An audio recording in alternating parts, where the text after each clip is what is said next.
well, this is right. This isn't like an illegal thing or whatever, but they have like the right to privacy basically. Like they don't have to disclose their trades or anything like that. So we don't actually know like the details of what's going on. So they could have gotten like a massive bailout, or they could have been completely No, screwed. We wouldn't know.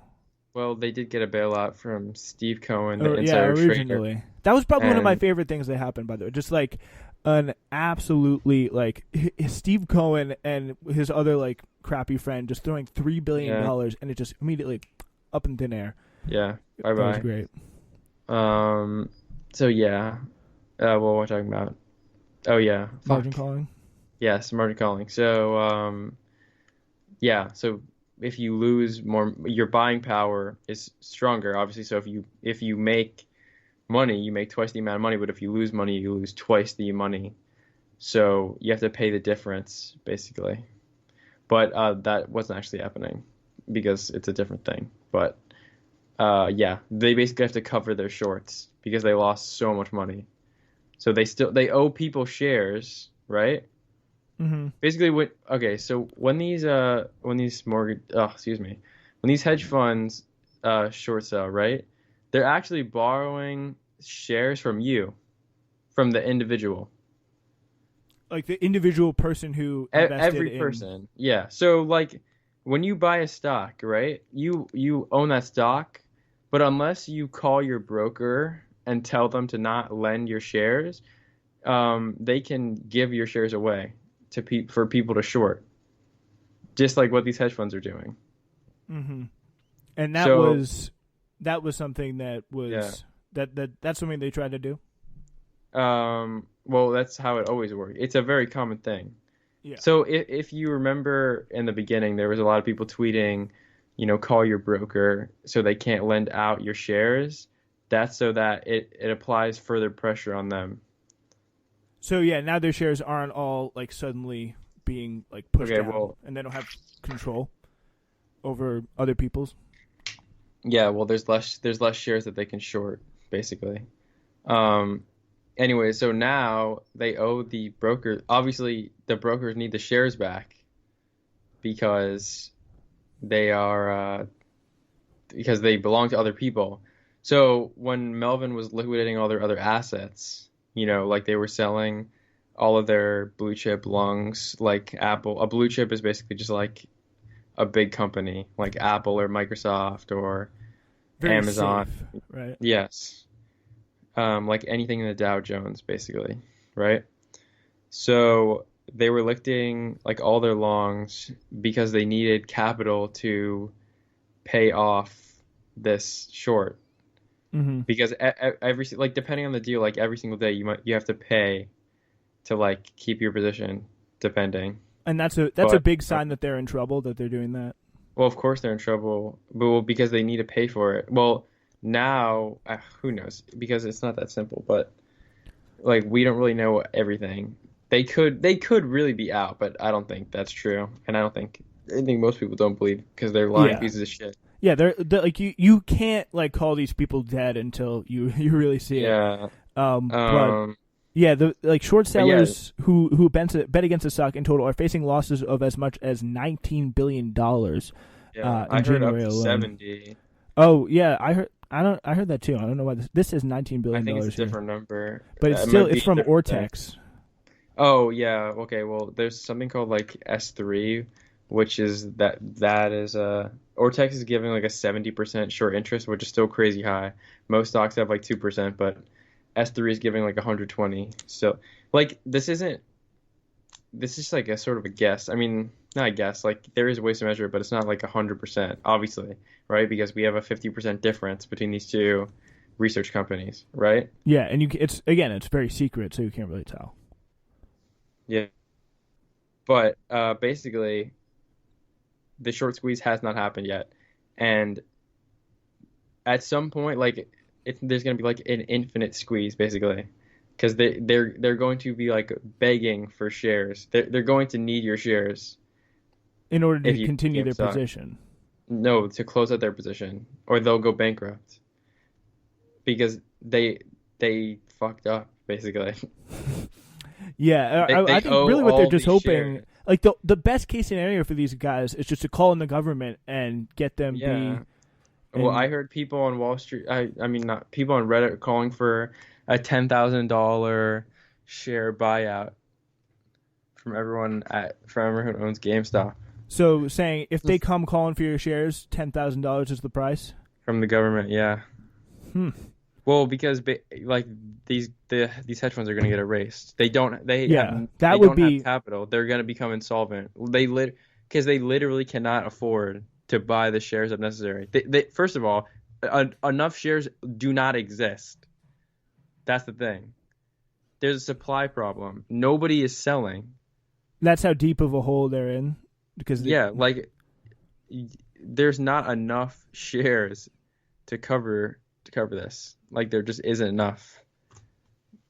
So that's a whole thing. And yeah, it's just gonna squeeze it to the moon.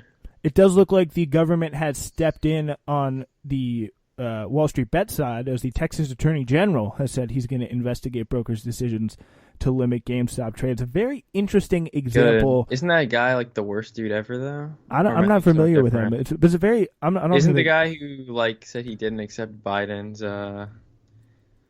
inauguration, or maybe I'm thinking something different? Maybe it's their Ken Secretary Paxton. of State. Yeah, I think you're right about that.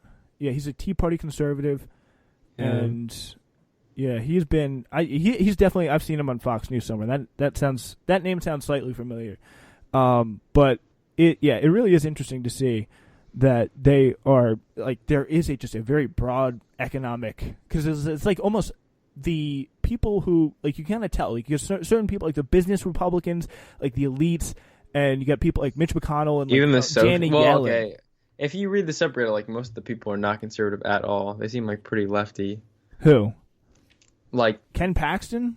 No. People on Reddit. Oh not yeah, Ken Reddit. Paxton. Yeah, Reddit. Yeah, I'm talking about like the people who've come out in support of. Yeah, the Reddit well, people it's on all sides. It's been pretty surprising, and it's just like I so think they hard don't like to... it for different reasons. Well, sort of. I don't know. Yeah, like what's your thought? What's your thought on that? I'd say this is sort of like a populist thing. So like it would be weird for like Ted Cruz to not agree with it, and then obviously AOC's coming at it from like the fuck the rich standpoint. Yeah, and it's very like because the Ted Cruz thing. I don't see what.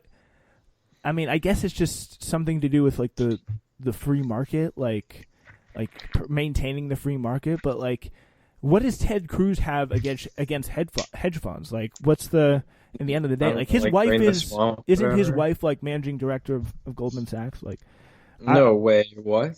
Or she's a very high up in Goldman Sachs. Heidi Cruz is a managing director at Goldman Sachs. I don't know how high that is. She is, yeah. Managing director? 2012. Yeah, she's like, they are like definitely a financial family. And also, she's been compared to Melania and it hasn't turned out well. That's the last time I remember her. She's not as attractive as Melania. Did she go to Harvard? Yeah, that makes sense. Yeah, I think that could have been where they met. Harvard Business School. Oh my god, they like Cubans in Harvard? Or fucking Canadians? Wait, no, Ted Cruz is Cuban, right? Am I thinking of Marco Rubio? I think his dad is Cuban, and he was born in Calgary. Yeah. Wait, he is Cuban, right? Yeah. Yeah. He is Cuban. I was right. Okay. Yeah, so I think the big fear is, and it's also kind of interesting to see, like, coinciding with this, Dow's down 2%, S&P's down 2%, Nasdaq down 2%. Basically, all these hedge funds are liquidating all their other positions. Yeah. So all the stock that they have in those other companies is going down. Correct. Yeah, that's what I was gonna had a little thing in the New York Times about that to read, but you explaining it definitely works better.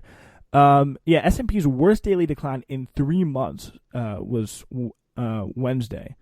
Mark Haefele, the chief investment officer at UBS Global Wealth Management, wrote a note to clients on Friday.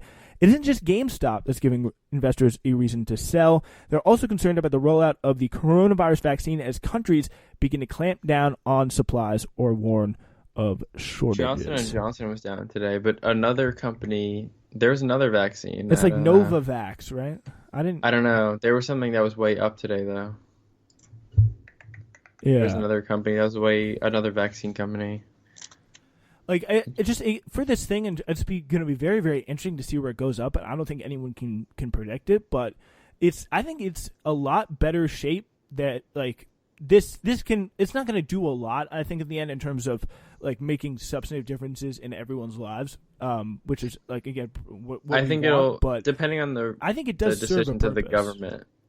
Yeah, I think it really holds a mirror up to like what a lot of people on the left have been saying about Wall Street and like the whole like speculation market and just like how just fake and just like it's like the house always wins, like you're playing poker in a casino, but the house also has the power to step in while you're playing and completely change the rules. Like that is what we're saying. And if enough people like, it's very interesting to see how many people have made like they're forming and growing these sentiments of like just like you are of like anti-Wall Street, anti-establishment. I personally think it's very encouraging. Like it's definitely not going to set anything back. I just think it's bullshit how like they're allowed to fucking naked short GameStop and they give no problems, and then as soon as the other side of it tries to manipulate the market, it's not okay. Like they honestly deserve to get fucking bleed. They deserve to bleed from this. Yeah, it's going to be very interesting to see if just by some miracle, because like it really is a David and Goliath type situation. I think there are a lot of people like me who I will never sell. Literally, I only put in $500, and I like even if BlackBerry goes to $40 tomorrow, I would not sell. I will never sell. Yeah, if it goes to zero, I won't sell. That is the thing. Like there is like this certain point of a lot of people. I read it whenever I scroll through WallStreetBets. It's like it's not about the money. It really isn't for a certain extent. People YOLOing their entire life savings. They never sell. What's an exit strategy? Never heard of it. Yeah, it's about like getting these people, like just screwing over these people. Like it's definitely not about self. I mean, a lot of it is about, to a certain extent, it's about making money. But I certainly think within the response has probably increased the negative sentiment. I mean, this is like a way you can participate. I mean, this is like a global protest without getting corona. Yeah, and it's definitely more effective than Occupy Wall Street. Even holding one, oh yeah, you think they're drinking champagne on the rooftops now? I don't think so. Yeah, Justin or Gabe, whatever his name isn't Gabe Plotkin. Yeah. Oh, I would love to see what he's up to right now. Dude, sniffing even cocaine if you hold every share you don't sell is helping. Every single thing you do contributes to that price going up. Yeah, that really is like for people who may be like listening to this, like describe, like thinking about, what are they going to do? What is the mindset of the people in Wall Street Bet? Like what happens next? Like it is I'm telling you, we're both telling you, no one's going to sell anytime soon. I don't know anyone selling.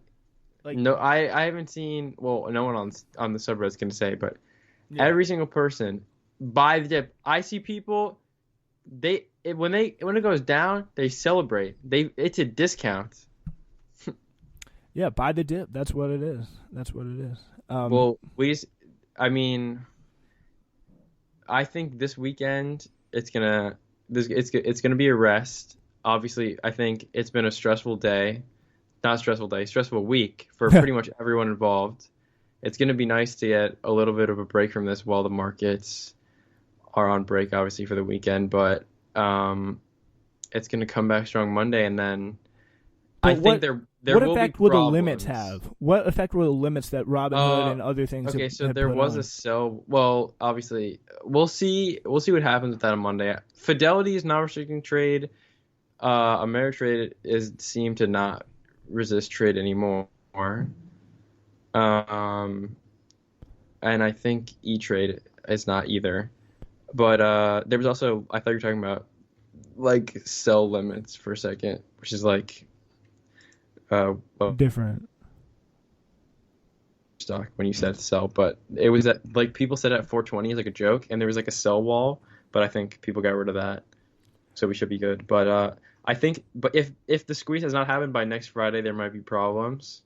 I feel like we would start to get concerned.